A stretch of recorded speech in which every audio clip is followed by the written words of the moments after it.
Bismillahirrahmanirrahim. Assalamualaikum warahmatullahi wabarakatuh. Waalaikumsalam warahmatullahi wabarakatuh. wabarakatuh. Alhamdulillah wa syukurillah. Allahumma shalli ala Muhammad wa ali Muhammad. Yang pertama, marilah kita awali ya perkuliahan ini dengan sama-sama baca basmalah. Mungkin yang beragama lain bisa menyesuaikannya. Bismillahirrahmanirrahim.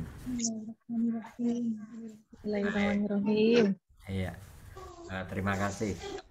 Mudah-mudahan nanti apa yang kita lakukan ini bisa mendapatkan ridhonya Allah Subhanahu wa Ta'ala. Itu yang paling penting. Baik teman-teman, saya ingin mengucapkan bagi teman-teman yang sudah memulai berpuasa, selamat menjalankan ibadah puasa ya. Bagi teman-teman yang besok, selamat menjalankan ibadah puasa di besok hari. Nah, untuk teman-teman guru PAUD, saya yakin sudah memahami ya apa arti multikultural ya. Nah, itu yang harus nanti dikenal kepada anak-anak, bahwa di dalam dunia ini ya multikultural ya. Banyak ada perbedaan pendapat, ada perbedaan suku, perbedaan agama, perbedaan apa, itu harus dipahamkan, dikembangkan. Artinya jika multikultural itu bisa dipahami oleh anak-anak kita, nanti ketika dewasa mereka tidak akan menjadi orang yang eksklusif gitu ya, tapi menjadi orang yang bisa menerima perbedaan ya, gitu ya. Jadi selamat menjalankan puasa bagi yang sudah menjalankan, bagi yang persiapan oke besok.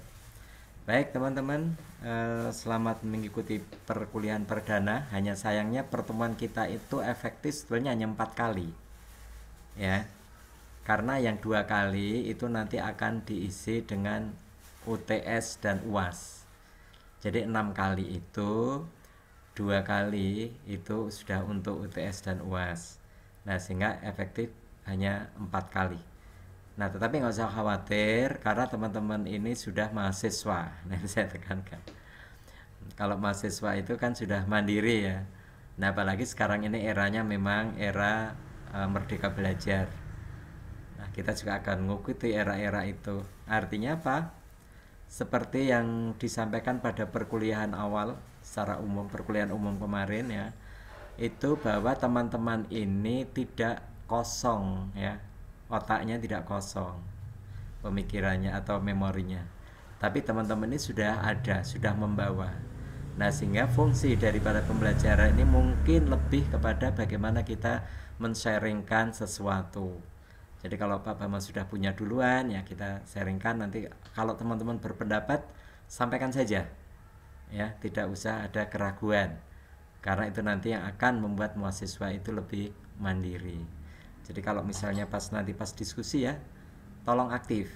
Nah, itu juga bagian dari penilaian ya. Jadi penilaian itu tidak hanya satu di UAS ya, atau mungkin 2 dan UTS bukan. Tapi nanti ada penilaian aktivitas, dan yang paling besar sebetulnya malah penilaian di penugasan ya. Tugas itu penilaian yang paling besar. Tapi saya awali bagi Pak Bambang, bagi saya sebagai pengampu mata kuliah ini, nilai itu bukan apa ya, bukan harga mati, artinya sesuatu yang harusnya dengan cari mati-matian, bukan. Tetapi bagaimana pemahaman kalian ya akan materi-materi yang disampaikan oleh para dosen itu, sehingga itu bisa merubah, dan ini yang paling penting, bisa merubah mahasiswa itu menjadi lebih dewasa dalam tanda kutip ketika mengenal sebuah ilmu ya. Diharapkan nanti ada ilmu-ilmu baru kan dengan kuliah. Nah, perubahan itu yang diharapkan. Nah, perubahan itu nanti yang diharapkan akan membawa dampak positif kepada cara atau strategi atau apapun yang nanti akan ibu-ibu pakai di dalam menghadapi anak-anak usia dini di lembaga ibu. Gitu ya. Jadi istilah saya, nilai itu kan nggak beli, kenapa sulit, kenapa mahal. Jadi bukan dinilainya, tapi tolong dipahami, kemudian nanti bagaimana itu bisa diaplikasikan. Itu yang paling penting untuk perkuliahan. Nah, kalau secara apa namanya, kualifikasinya ya memang itu hak ibu nanti memang harus mendapatkan gelar kesarjanaan kan. Nah, tetapi hakikat yang paling penting nanti bagaimana kesarjanaan itu akan merubah apa-apa yang lebih untuk mempersiapkan kepada anak usia dini. Baiklah, sudah lumayan, sudah 28 mudah-mudahan. Atau mungkin ada yang satu device 2 orang gitu? Ada yang begitu nggak? Atau semuanya satu-satu ini? Kalau yang 2 coba tolong sampaikan. Ada nggak yang satu kamera atau satu link itu untuk 2 orang gitu? Kayaknya nggak ada ya. Oke, mungkin ya kayaknya mungkin aja belum bisa bergabung. Oke, saya ulangi lagi. Untuk awal mungkin sekitar 5 menit pertama tolong video dihidupkan karena Pak Bambang rekam ya awal-awal itu sebagai pelaporan ya. Oke. Jadi sekarang ini sudah tidak zamannya banget Bu presensi dengan itu ya, presensi dengan tanda tangan kemudian daftar hadir, bukan begitu. Tapi sekarang dokumentasi itu lebih dipentingkan. Baik. Pertemuan pertama ini akan kita sampaikan namanya kontrak perkuliahan. Ibu ini berarti sudah kuliah yang keberapa Bu ya? Kalau saya boleh tahu. Mungkin ada satu yang membantu. Pertama. Sudah perkuliahan ke yang kalau Pak Bambang kan yang pertama. Kalau yang lain-lain mungkin sudah pernah ada perkuliahan? Sama, pertama hari ini semua. Oh, jadi ini perdana ya? Perdana teman-teman ini kuliah. Iya. Oke. Berarti yang lain tadi dosen-dosen juga menyampaikan kontrak kuliah? Rata-rata, gitu? Iya. Oke, terima kasih. Oke, kalau gitu saya akan masuk ke sana ya. Tolong kita nanti diskusi. Izinkan saya share screen ya. Ya, Pak.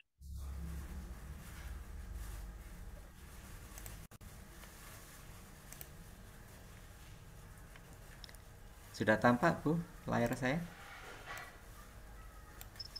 Ya, Sudah, Pak. Pak. Oke, terima kasih. Ya, kontrak perkuliahan yang dimaksud Pak Bambang di sini di materi bahasa daerah untuk anak usia dini ya. Itu ya tadi yang saya sampaikan, kan ada 6 pertemuan ya. Nah, 6 pertemuan itu kalau teman-teman perhatikan, yang pertemuan ketiga ini adalah ujian tengah semester. Kemudian yang di sini adalah ada ujian akhir semester. Nah, efektif praktis ini 1 2 4 5. Nah, kita sudah masuk ke sini, teman-teman. Tetapi tetap aja pertemuan ini dianggap 16 kali, artinya selebihnya nanti berupa bisa itu tugas atau itu bisa merupakan pencarian jurnal dan sebagainya. Nah, teman-teman, untuk yang pertama ini yang sedang kita bicarakan ini namanya kontrak kuliah. Nah, kemudian nanti ada penjelasan singkat atau materi singkat tentang bahasa. Kemudian nanti di pertemuan kedua, nah itu teman-teman sudah akan dijelaskan, Pak Bambang akan menjelaskan, di samping ada paparan materi tentunya. Nah, nanti ada penjelasan atau diskusi mengenai tugas. Ya, tugas. Ini nanti yang membuat, karena pertemuan hanya 4 kali, yang membuat SKS-nya terpenuhi. Jadi kalau tanpa tugas SKS ibu-ibu tentunya tidak terpenuhi. Nah, kemudian di pertemuan keempat nanti ibu secara kelompok ya. Secara kelompok ini nanti ada presentasi tugas utama. Nanti saya akan jelaskan tugasnya apa. Kemudian di pertemuan kelima ini masih kita lanjut karena ada 32 mahasiswa. Itu kalau misalnya kita bagi 5 berarti kan ada 6 ya. Nanti yang 2 ada 7 orang lah, nggak apa-apa. Atau nanti seperti pokoknya saya harapkan nanti ada 6 kelompok. Walaupun nanti pengelompoknya ibu olah lagi nggak ada masalah setelah saya sampaikan. Kalau saya kan berdasarkan presensi aja, tapi mungkin ada pertimbangan lain, ibu nanti mau tukar-tukar nggak apa-apa, yang penting bisa dijalankan dengan baik. Nah, kemudian antara pertemuan kelima ke enam ini biasanya cukup waktu, ada jeda. Nah, di sini ada saat-saat pengumpulan tugas utama ya, atau tugas proyek. Kenapa proyek? Teman-teman, mungkin sebagaimana yang juga para dosen yang lain, bahwa perkuliahan sekarang kita itu adalah berbasis project ya, atau project based learning. Nah, artinya apa? Di akhir perkuliahan nanti, karena ini jurusan keguruan, maka diharapkan ya kalau keguruan paling tidak ya ada hasil atau ada produk yang dihasilkan ibu itu berupa media pembelajaran ya, media. Boleh alat dan bahan, tapi katanya adalah media ya. Nah, itu media nanti boleh media visual, digital, apapun boleh. Nah, tapi intinya nanti ke sana. Baik. Nah, antara kuliah kedua dan UTS nanti ada tugas juga penguat ya, ada tugas penguat di sini. Jadi ibu nanti pertama nanti setelah ini nanti ada tugas untuk biar bisa terkumpul di sini ya. Nanti saya sampaikan. Tugas ini lebih kepada bagaimana pemahaman pada materi. Nanti mungkin tugasnya yang sederhana aja, tapi ibu nanti membiasakan menggunakan kanal-kanal ya untuk mencari jurnal aja, tidak membuat jurnal ya, mencari aja. Ibu nanti mencari, kalau ini tugas individu, setiap mahasiswa mencari 2 jurnal ya, 2 jurnal yang bersinggungan dengan masalah bahasa untuk anak usia dini, khususnya bahasa daerah. Nah, terserah nyari di mana aja. Biasanya kalau jurnal itu ibu akan lebih mudah nyarinya di Google pencarian ya, Google Search Engine, tapi yang Scholar, Google Scholar. Jadi Google itu ada 2 ya, Google yang biasa yang kita pakai itu ada, atau Google Scholar, atau kalau bahasa Indonesia Google Cendekia. Nah, itu isinya jurnal-jurnal di sana. Ibu nanti masukkan kata kunci, nanti ibu cari aja 2, nah, kemudian nanti dikumpulkan itu di antara ini. Nanti teknik pengumpulannya saya sampaikan lewat WA saja. Baik, sampai di sini dulu. Mungkin ada teman yang mau ditanyakan, boleh dibuka mic-nya untuk bertanya sebelum saya lanjutkan. Mohon maaf, Bapak mau tanya. Itu jurnalnya setiap mahasiswa boleh sama atau harus berbeda nggih? Makasih, Pak. Oke, Ibu siapa? Saya Tri Wahyuningsih, Pak. Oke, Putri Wahyuningsih, terima kasih. Iya. Saya kalau mahasiswa itu kan yang dituntut kan kemandiriannya ya. Jurnal boleh aja sama, tapi saya yakin jenengan nyari sendiri-sendiri. Jadi Pak Bambang lebih kepada kepercayaan ya. Kalau kebetulan nyarinya kok sama ya mau apa gitu kan. Tapi kalau sama itu karena pemberian orang lain, nah itu tanggung jawabnya ada di jenengan sendiri. Gitu ya. Lebih ke situ Pak Bambangnya. Karena kita gurunya.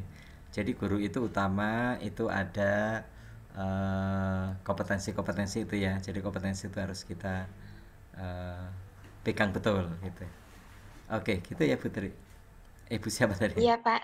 Ya, bisa dipahami ya teman-teman yang lain juga. Iya, oke. Mungkin yang lain.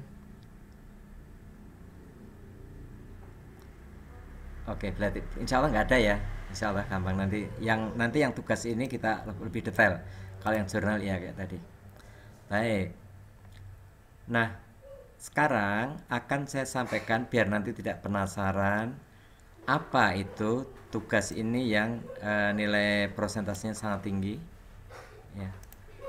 Jadi penjelasan tugas akhirnya itu kira-kira seperti ini. Nah, pengerjaan nanti secara berkelompok Bu. Walaupun pengerjaan ibu teknisnya tidak menjadi satu nggak masalah, tapi pengerjaannya itu adalah tanggung jawab berkelompok. Kan ini kan zaman seperti ini mungkin ibu jauh-jauh, kalau pengerjaannya itu misalnya bisa dikerjakan mandiri tapi itu kerjaan kelompok, monggo silahkan, bisa jadi kan.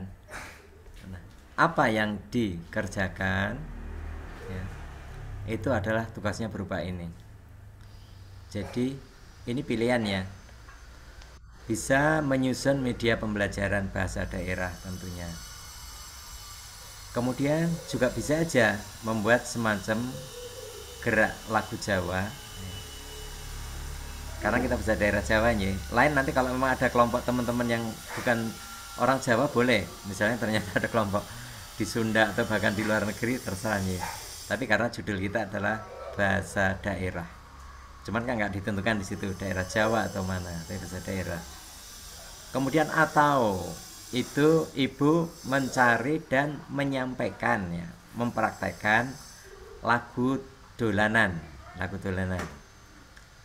Bisa baik itu gerak lagunya maupun lagu dolanan, ya, atau maupun cerita bahasa Jawa ini mengambil zaman dahulu yang sudah ada apa adanya, atau mengambil kemudian dimodifikasi, atau ibu betul-betul membuat hal yang baru, gitu ya.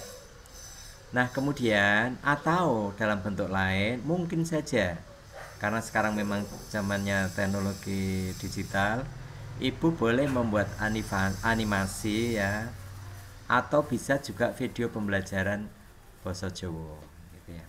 Nah kesemuanya ini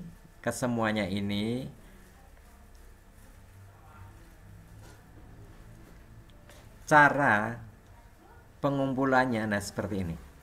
Jadi kerjakan secara berkelompok. Kemudian kalau itu bukan animasi dalam bentuk file, misalnya ibu membuat tarian bersama, gitu ya. Nah tarian itu boleh diperagakan ibu sendiri, atau ibu memakai peserta didik di lembaga ibu, nggak masalah. Tapi kalau boleh saya sarankan, ibu sebagai pelakunya dalam kelompok itu. Nah kemudian itu di video, Bu, di video, ya, di video kemudian diunggah di YouTube. Nah saya yakin nanti salah satu di grup itu pasti ada yang menguasai ini. Kalau belum, tidak usah takut, nanti Pak Bambang akan berusaha memberikan cara mengunggah video itu ke YouTube, ya. Oke. Nah nanti linknya itu yang dikirimkan ke Pak Bambang beserta nomor pokok mahasiswa dan nama mahasiswa dalam kelompok tersebut, gitu. Ini ya. Nah kemudian kapan dikumpulkan?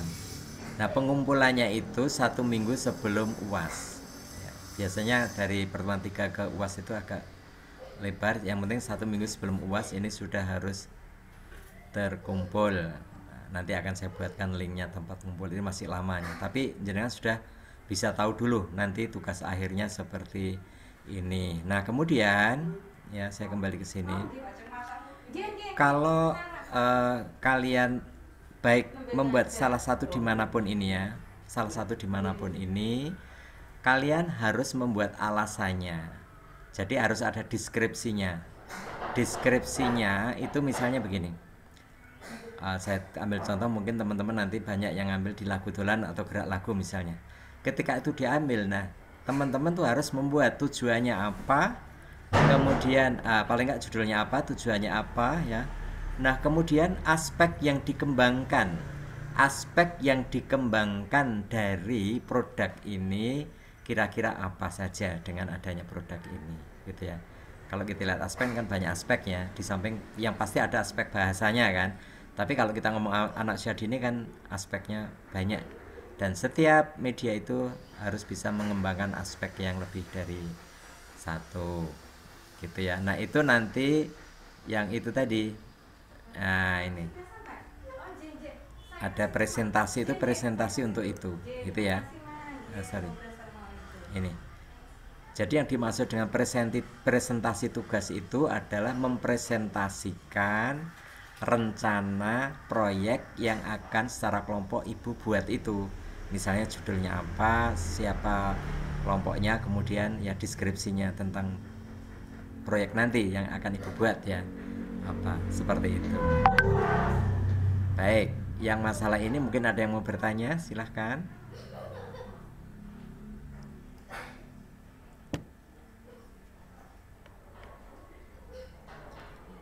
Atau sudah bisa dipahami teman-teman?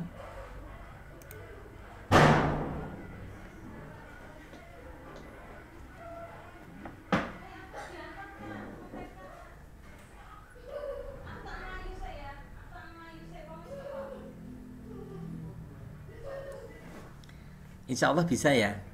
Nanti penjelasan lebih detail nanti pas ketika mungkin akan lebih jelas kalau kita pas di pertemuan itu ya.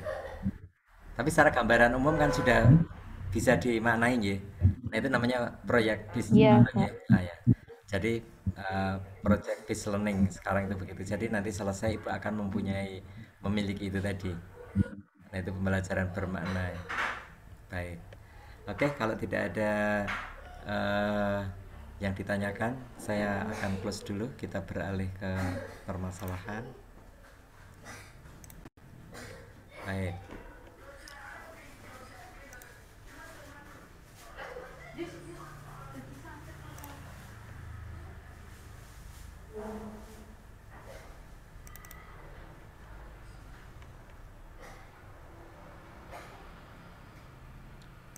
Baik, kita akan sedikit singgung mengenai bahasa.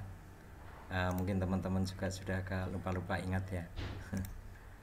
Oke, saya share lagi. Nah. Oke.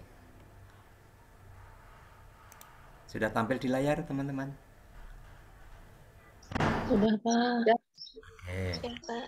Iya.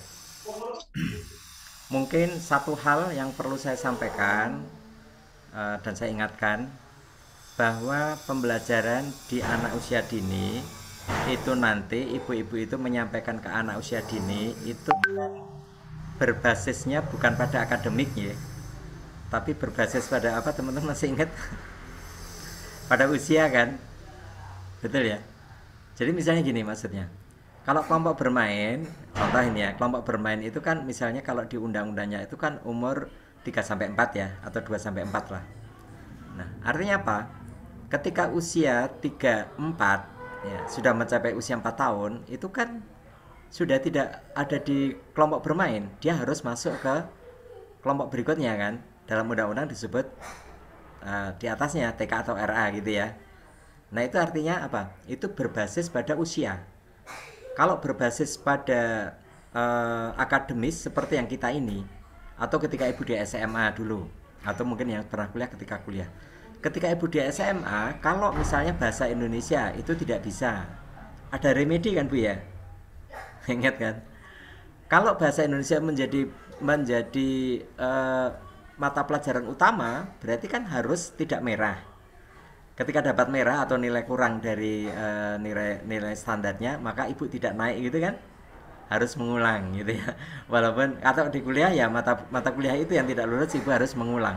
Itu artinya berbasis pada akademiknya. Tapi kalau untuk anak usia dini kan tidak.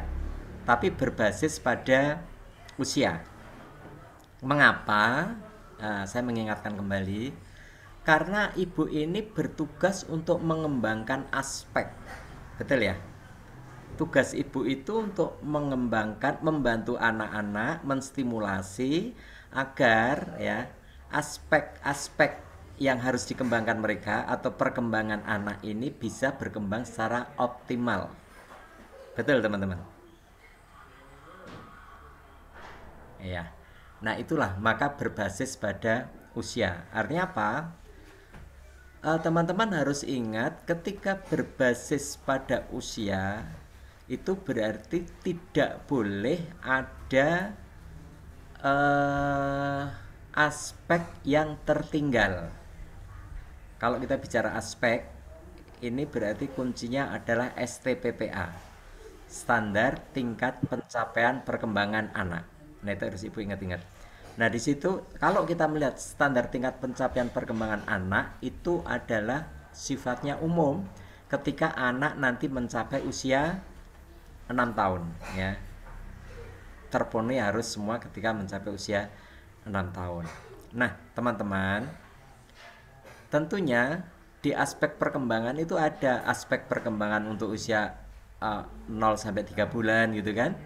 Kemudian 3 sampai berapa? 6 ya. 6, 9, 9, 12.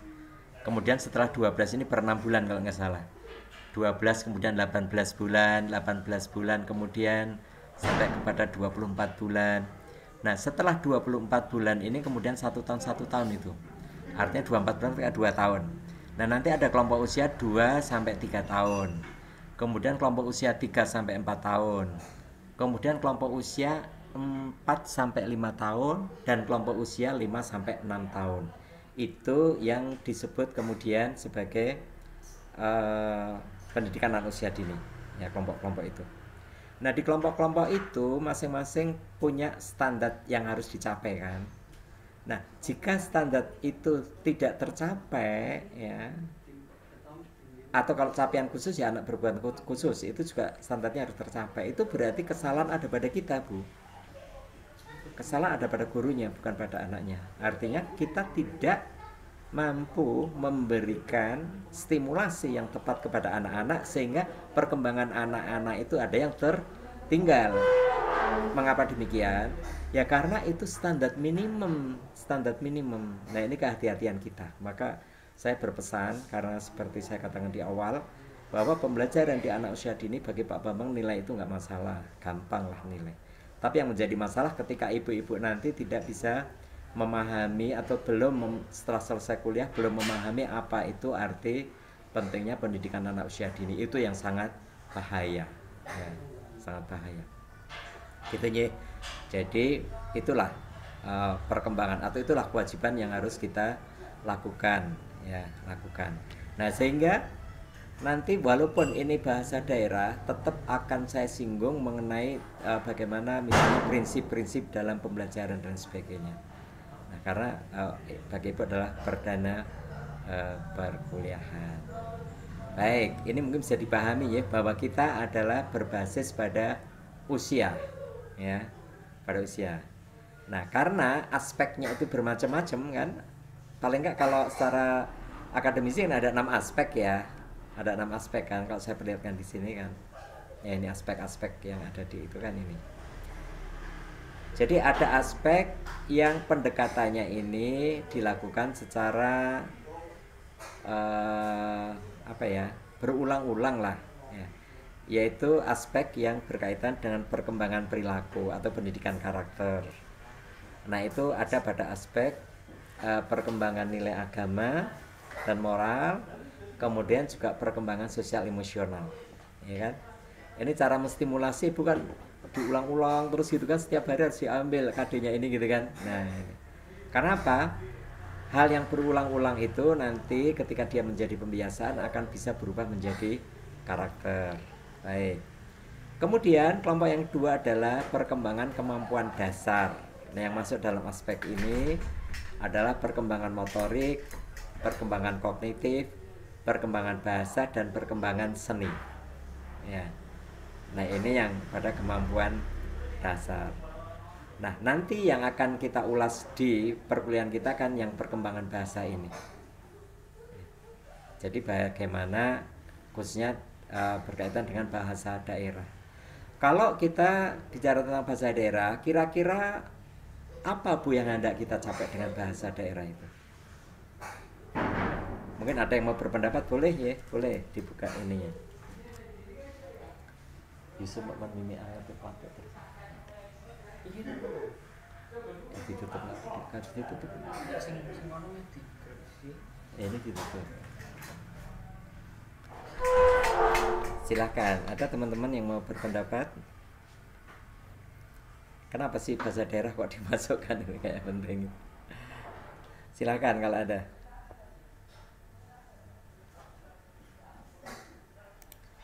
Dibiasakan tidak ada yang salah. Silahkan ya Putri. Kenapa bahasa daerah itu dimasukkan misalnya di PAUD? Contohnya di lembaga saya itu ada khusus hari menggunakan bahasa Jawa alus, Pak. Biar anak itu terbiasa kalau bicara dengan orang tua sama temannya itu bisa membedakan, Pak. Begitu, Pak. Nah, membedakan ini tujuannya kira-kira menurut Putri apa, Bu? Sisi apanya? Biar anak tahu sopan santun gitu, Pak. Sopan santun, penghormatan ya. Iya, itu salah satu yang disampaikan oleh Putri. Jadi makna daripada bahasa daerah diantaranya bisa mengantarkan kepada anak bagaimana berperilaku sopan santun. Kira-kira gitu ya Putri ya. Oke. Mungkin yang lain bisa. Ya. Ingat ya teman-teman, aktivitas juga dinilai ya, bukan tidak dinilai loh ya. Oke, silakan yang lain kalau ada. Ini model pembelajaran Saya, Pak. ya, oke, boleh. Bu Isti, silakan. Oke. Mungkin gini, Pak, kalau di tempat lembaga saya itu kan banyak yang orang luar. Termasuk saya juga orang luar, Pak. Jadi banyak anak-anak yang tidak memahami bahasa Jawa sama sekali. Jadi di sekolah kami itu ada guru khusus untuk bahasa Jawa yang mengajarkan anak-anak menggunakan bahasa Jawa yang digunakan sehari-hari gitu, Pak. Oke, tujuannya Jadi tujuannya kan ingin agar anak-anak mengetahui. Jadi di lingkungan, misalnya di lingkungan rumah itu mereka bisa memahami gitu. Jadi bisa berkomunikasi dengan lingkungan sekitar gitu, Pak. Oke, nah ini juga termasuk pengembangan sosial emosional ya Bu ya. Dan ini juga ada kaitannya dengan muatan lokal. Jadi kenapa itu daerah kan tidak hanya bahasanya. Bahasa daerah ini biasanya nanti dikembangkan ya Bu ya. Ada seni daerahnya, ada apa gitu ya? Iya, biasanya bermain Pak, iya, bernyanyi dan bermain. Oke, terima kasih. Mungkin satu lagi kalau ada.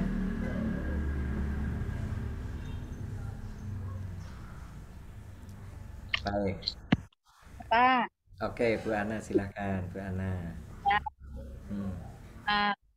Pentingnya bahasa daerah untuk anak, mungkin salah satunya adalah karena bahasa itu adalah kekayaan bangsa.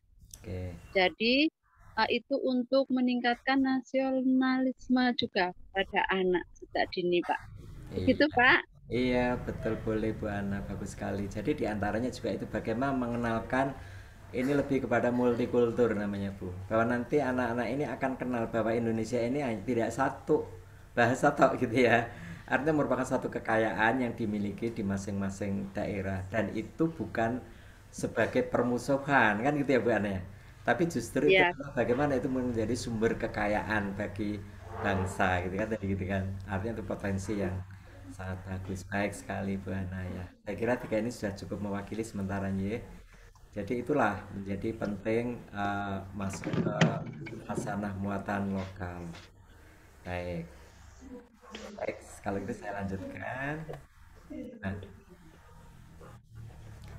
bahasa ini adalah membangun kemampuan anak dalam memahami percakapan, ya, untuk mendapatkan informasi. Dengar, ya. Jadi dengan apa?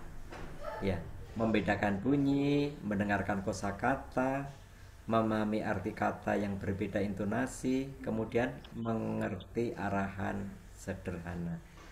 Nah ini teman-teman kalau ingat dulu waktu mungkin saja ketika diklat berjenjang, karena ini RPL paling banyak kan lewat diklat berjenjang ya. Ya. Nah misalnya kalau membedakan bunyi jelas ya, gampang. Mendengar kosakata ya. Nah misalnya memahami arti kata dari intonasi. Contohnya begini, intonasi kok bisa membedakan? Iya, contohnya begini. Kalau orang marah, itu bahasanya kan intonasinya tinggi ya kan, nadanya tinggi. Nah ini sehingga anak-anak tahu. Sama-sama kosakatanya, tapi artinya akan sangat berbeda ketika itu intonasinya berbeda. Contoh orang marah. Kalau misalnya orang ngajak makan tuh ya, makan gitu. Kalau marah, makan seolah-olah tidak suka kalau orang itu makan. Nah ini misalnya contoh bagaimana intonasi gitu ya. Nah ini salah satu bagaimana lewat mendengarkan. Kemudian yang lewat pembicaraan ini adalah untuk membangun kemampuan anak. Kemudian mengungkapkan bahasa, kemampuan mengkomunikasikan gagasan dengan berbicara yang jelas dan benar. Nah ini kata kunci di sini ketika mengucapkan ya atau berbicara itu adalah sebetulnya paling kuat sekali adalah di mengkomunikasikan gagasan. Karena apa? Seseorang kepada yang lain ini gagasan ini disampaikan itu dalam bentuk dalam bentuk harus ada medianya. Nah, media yang paling simple adalah dengan berbicara gitu ya. Jadi nanti kalau melatih anak-anak dalam berbahasa itu sebenarnya bagaimana sehingga anak itu nanti bisa mengkomunikasikan gagasannya sebenarnya dengan hal yang jelas dan benar gitu ya. Kemudian bagaimana mengenalkan keaksaraan awal.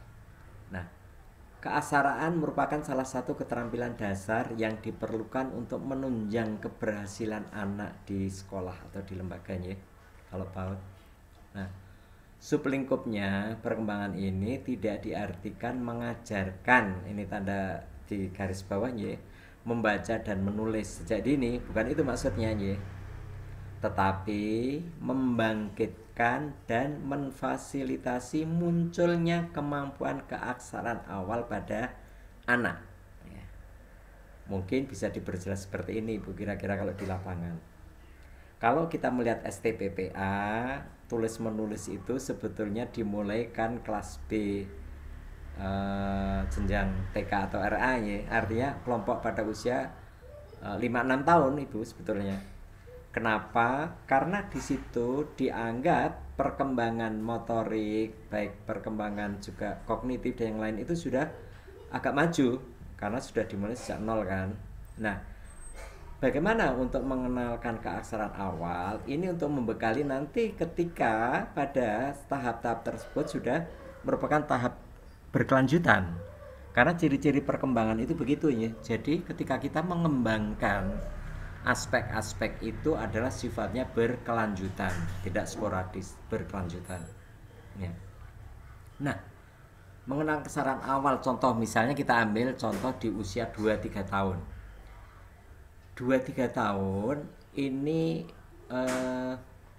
misalnya kalau teknik atau caranya atau strateginya, salah satu contoh misalnya ibu bisa mengenalkan misalnya ketika ibu membuat tema atau pokok bahasan. Misalnya pokok bahasan di maaf ya, ini tempat saya lagi bangun ini Bu, jadi agak ganggu sedikit. Tapi nanti ini juga akan saya berikan ya. Jadi Bu, misalnya tema ya, temanya apa ya? Temanya misalnya pasar gitu. Kemudian salah satu sub pokok bahasan ibu adalah penjual jamu misalnya gitu ya. Nah, pokok bahasanya berarti jamu misalnya. Nah, ibu sudah boleh mengenalkan keaksaraan pada anak tentang kata-kata dalam bentuk huruf jamu, JAMU kan. Yang belum boleh itu ibu melatih anak menulis, memegang pensil untuk menulis jamu.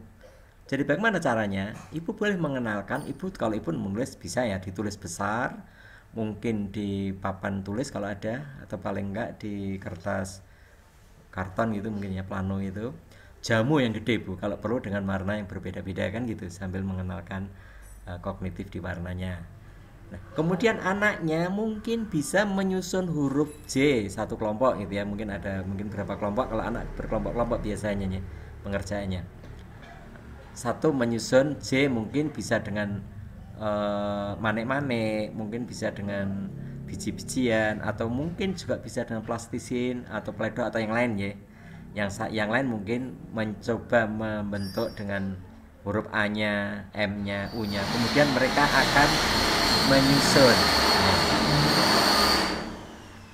akan menyusun seperti yang ibu contohkan.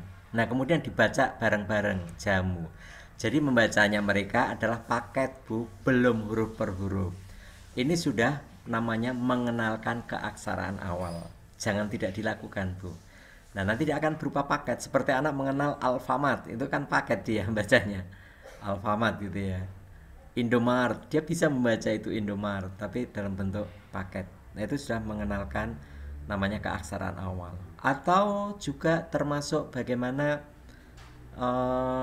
di ruang kelas itu misalnya kursi ditempel nama itu, tulis agak besar kursi, meja, almari. Itu cara mengenalkan keaksaraan awal.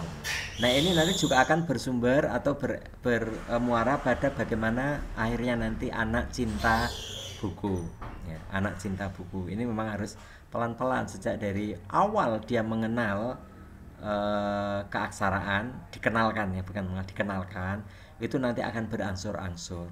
Nah, dengan metode atau model ini nanti ketika fisik, motorik dan yang lainnya itu sudah dikembangkan, misalnya karena ibu sering melatih motorik halusnya ya, nanti di usia-usia 46 atau 56 lah paling enggak, itu tangan anak-anak ini sudah kuat Bu, sehingga sudah bisa diajarkan untuk memegang pensil atau pena. Nah, ini sudah mulai bisa diajarkan menulis dengan tahapannya itu. Tapi jangan seperti yang dimaksud ini, bukan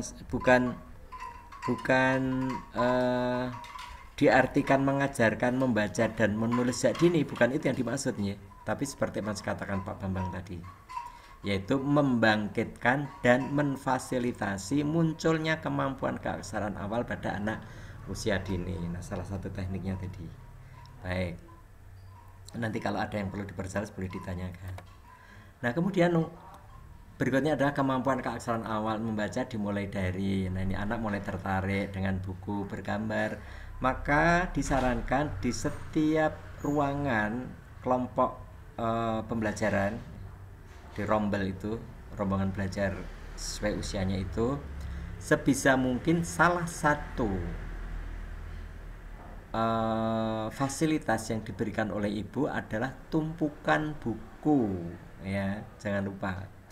Nah, kalau yang ibu adakan khusus untuk anak, ya buku anak ya, buku anak itu kalau anak misalnya anak usia 2-3 itu tentunya penuh dengan gambar. Misalnya satu halaman itu gambarnya besar, mungkin tulisannya cuma 2 baris dan besar-besar dan mudah kan gitu. Nah, itu membangkitkan mulai tertarik. Nah, itu sehingga nanti anak bisa tertarik. Kemudian kadang anak-anak mulai berpura-pura membaca, artinya bisa jadi ketika membaca terbalik atau tidak sesuai dengan kalimat yang dituliskan di situ. Nggak mengapa, itu memang tahapan. Dan tidak perlu ibu intervensi terlalu dalam. Ya, diajarkan, tidak perlu dulu kalau belum saatnya.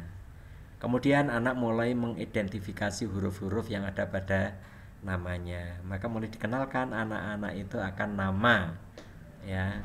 Bagaimana menulis nama, nanti ini di kelas TKA ya. Kalau masih belum, kalau mau dilakukan itu masih tetap pakai benda nyata ya, benda nyata. Misalnya tadi kalau menyusun dengan dijadikan itu semacam kolase atau apa gitu, atau simbol dalam bentuk itu ya, malampet gitu bisa. Kemudian mereka akan mulai mengenal simbol-simbol benda atau tempat yang dikenalnya. Makanya ini penting, kayak punya kulkas ditulis kulkas gitu ya. Gitu. Ibu-ibu di rumah nanti juga diberitahu Bu, untuk anak-anak seusia itu sebaiknya gitu ya. Atau diajak bapaknya buka-buka buku gitu ya. Kemudian tertarik dengan tulisan, kemudian baru meminta dibacakan tulisan secara berulang. Kemudian mereka akan membaca sendiri. Ini perkembangan ini dari 0 sampai 6 ya. Dari 0 sampai 6. Nah, dari kemampuan keaksaraan dalam hal menulis, ini biasanya mereka akan memulai dengan coret-coret yang tak beraturan.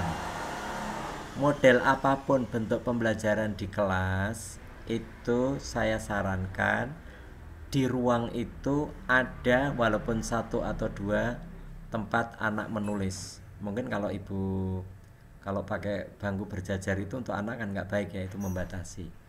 Biasanya lebih los sehingga anak bisa ada aktivitas bebas anak, tapi tetap harus ada meja ya kecil satu yang mungkin anak ada yang mau bercoret-coret di situ dengan media kertasnya gitu ya. Nah, itu tuh ada tuh papan tulis yang diperuntukkan untuk anak karena dia akan bisa melakukan hal itu. Nah, kemudian mereka akan melakukan coretan yang lebih terarah. Kalau tadinya ngawur itu ya asal nggak apa-apa, kemudian dia terarah, kemudian membentuk tulisan rumput, kemudian menjiplak sudah mulai. Nah, berikutnya menulis acak, baru dia akan menulis dengan tepat. Itu tahapannya ibunya. Jadi nggak bisa ibu langsung pengen anaknya diajari menjiplak huruf dengan bagus, nggak boleh, harus berurutan. Coret-coret ini sebenarnya masih latihan bagaimana mereka itu termasuk membiasakan memegang pensil dengan benar dan sebagainya. Baik. Nah, di dalam hal mendengarkan ya, dan berbicara, ketika anak belajar mendengar dan berbicara, ini ya apa yang dia lakukan. Ini mereka akan memperoleh kontrol atas diri mereka dan dunia di sekelilingnya. Maka latihannya apa? Ya, bisa kan dengan ibu berlatih biasanya memakai alat-alat musik sederhana atau yang dicipta sederhana, misalnya biasanya kalau saya lihat di lembaga-lembaga sederhana itu kan pakai botol itu yang diisi biji-bijian itu ya. Kalau bijinya sedikit itu nadanya tinggi itu, Bu. Kalau bijinya agak banyak agak rendah. Nah, kalau lebih banyak, lebih penuh tentunya nadanya akan lebih rendah. Nah, itu bisa diajar-ajarkan untuk melatih.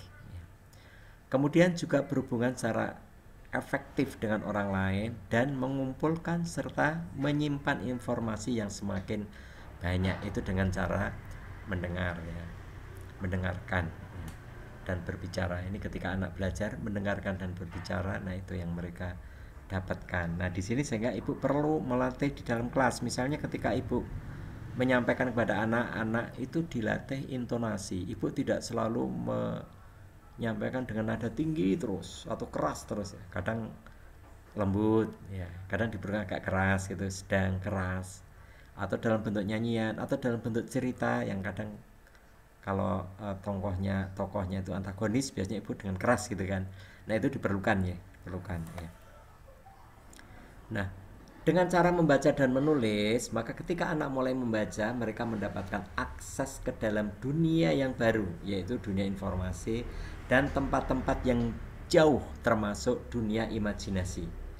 Menulis akan memperluas memori, komunikasi, dan pemahaman ya. Maka saya katakan membaca dan menulis ini menjadi sangat penting sekali dalam pengembangan ilmu, karena ini tadi akan mendapatkan informasi dari baik itu dekat maupun jauh ya, dan memperluas memori. Yang menjadi masalah adalah kalau kaitannya dengan ini, kapan anak ini mau membaca kan? Seperti yang ibu-ibu rasa selama ini, menurut pengamatan saya, belum penelitian, saya belum meneliti, tapi saya mengamati bahwa sampai pada mahasiswa pada umumnya ya, mahasiswa pada umumnya, termasuk ketika saya dulu mahasiswa, itu membaca ini tidak menjadi kebutuhan tidak menjadi kebutuhan, atau dengan kata lain, kita ini belum cinta membaca, ini masalah. Padahal untuk bisa membaca dengan tekun, dengan baik, dengan kemudian mendapatkan ini, maka harus ada keharusan dalam diri pelaku itu adalah mereka mulai cinta membaca. Cinta membaca ini bisa diawali dengan cinta buku dulu. Kalau dengan buku tidak cinta, biasanya itu sudah indikasi mereka tidak cinta membaca. Nah, ini bisa Bu dikenalkan pada anak-anak bagaimana ibu membuat anak-anak nanti cinta membaca. Itu teman-teman kiranya bagaimana pengembangan bahasa. Nah, kalau bahasa daerah seperti apa Bapak? Sama, daerah itu hanya muatannya aja. Nanti muatannya adalah bahasa daerah, kan bahasa umumnya. Nanti bisa bahasa Indonesia, bisa bahasa daerah, bahasa Inggris, apapun. Tapi tujuan dan maksudnya adalah ini semuanya yang ada ini tadi. Iya, seperti itu. Dari yang slide ini mungkin ada yang ditanyakan, silahkan.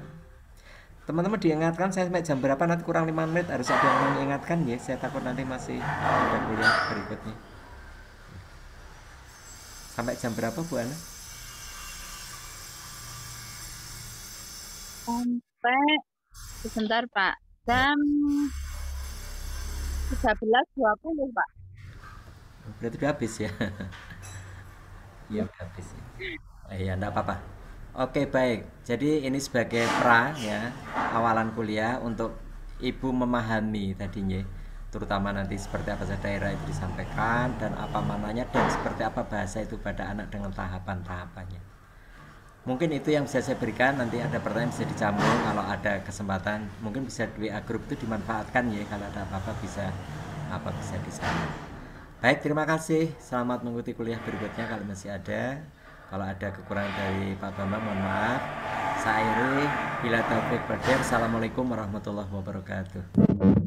Waalaikumsalam warahmatullahi wabarakatuh. Nih.